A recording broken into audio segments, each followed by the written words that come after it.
Manuel Ríos é un veciño de Vilagarcía que por unha doenza depende da unidade de dor do Hospital do Salnés. Debería de levar unha filtración cada 2 meses para aliviar a súa doenza, a pesar de que tiña vez para o mes de febreiro. Levan dende decembro esperando a súa quenda para o tratamento.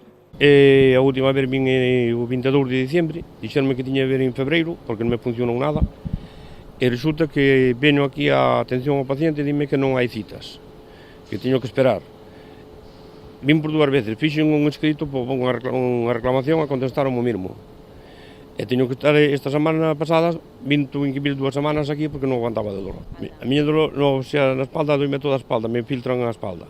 Pero báixame por aquí todo para baixo, e cadera, rodilla e hasta abaixo toda a perna. Ríos afirma que lle deberían dar vez cada pouco tempo e sinala que o fan de ano en ano. Para 2 días, o sea, para 2 meses, pero chega o ano sin chamarme. Cada 2 meses vostede debe... Cada 2 meses tiña que vir, é o que explica aquí no informe, pero tardan casi un ano en chamarme, de ano en ano. Este veciño de Vilagarcía, de 70 anos de idade, sinala que polo de agora o único que lle receitaron para curar esa dor foron uns parches de morfina que non pode utilizar polos seus efectos secundarios.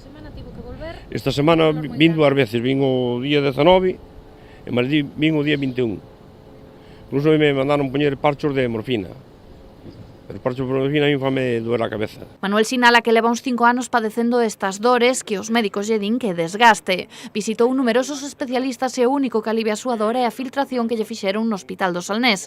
Así que insiste que continuará pelexando por conseguir que lle saquen ese dor, que segundo el mesmo afirma faise máis insoportable cando chega a noite.